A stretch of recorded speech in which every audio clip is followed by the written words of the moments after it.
ঢাকা ১৪ আসনে নির্বাচনী প্রচারণার খবর জানাতে আমাদের সঙ্গে যুক্ত আছেন সহকর্মী রাব্বি আল রাহিদ। চলে যাচ্ছি রাব্বির কাছে। রাব্বি, আপনি তো এই মুহূর্তে মিরপুরের মাজার রোডে রয়েছেন। এই আসনের প্রার্থীরা আজ কোন কোন এলাকায় নির্বাচনী প্রচারণা চালিয়েছেন এবং ভোটারদের কাছে মূলত তারা কি ধরনের প্রতিশ্রুতি দিচ্ছেন, বিস্তারিত জানাবেন।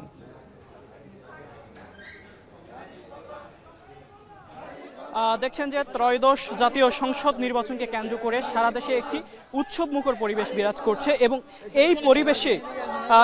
এই পরিবেশে নির্বাচনী পরিবেশে সারা দেশের মতো ঢাকা ১৪ আসনেও একটি প্রতিদ্বন্দ্বিতামূলক প্রচারণা চলছে। আপনি দেখছেন যে এই মুহূর্তে আমি রয়েছি ঢাকা ১৪ আসনে এবং ঢাকা ১৪ আসনটি একটি ব্যতিক্রমী আসন, কারণ এই আসনে যারা প্রতিদ্বন্দ্বিতা করছেন উভয়ই গুম হওয়া পরিবারের সন্তান। এবং আপনি দেখছেন যে এখানে জামায়াত সমর্থিত যে প্রার্থী রয়েছে ব্যারিস্টার আরমান এবং বিএনপি সমর্থিত প্রার্থী রয়েছেন সানজিদা ইসলাম তুলি। এই মুহূর্তে আমরা রয়েছি জামায়াত সমর্থিত প্রার্থী ব্যারিস্টার আরমানের নির্বাচনী প্রচারণায় এবং ব্যারিস্টার আরমান এই মুহূর্তে রাজধানীর মাজার রোড, মিরপুরের মাজার রোড এলাকায় নির্বাচনী প্রচারণা চালাচ্ছেন এবং মিরপুরের মাজার রোড এলাকায় নির্বাচনী প্রচারণা চালানোর সময় তিনি বিভিন্ন বাসায় বাসায় যাচ্ছেন এবং ভোটারদের দ্বারে দ্বারে যাচ্ছেন এবং তাদেরকে নানা ধরনের প্রতিশ্রুতি দিচ্ছেন।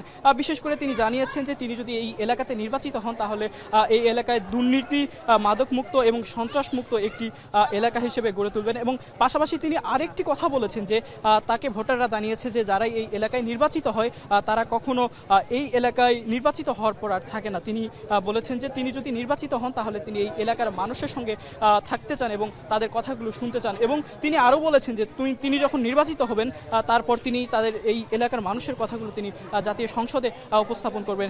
এছাড়া তিনি আরও কিছু কথা বলেছেন যে ত্রয়োদশ জাতীয় সংসদ নির্বাচনকে কেন্দ্র করে গত 17টি বছর যে একটি নির্বাচনহীন পরিবেশে বাংলাদেশ ছিল, সেই নির্বাচনহীন পরিবেশটি হয়তোবা এবারে থাকবে না। এবারে হয়তোবা নিরপেক্ষ এবং সুষ্ঠু একটি ভোট হবে, যেই ভোটে তিনি হয় তাকেই জনগণ রায় দিবেন, এমন একটি চিন্তাধারা নিয়ে তিনি এগিয়ে যাচ্ছেন। এবং আপনারা দেখছেন যে ব্যারিস্টার আরমানের এখন যে নির্বাচনী প্রচারণা রয়েছে সেই নির্বাচনী প্রচারণায় আমরা রয়েছি এবং ব্যারিস্টার আরমান এখন বর্তমানে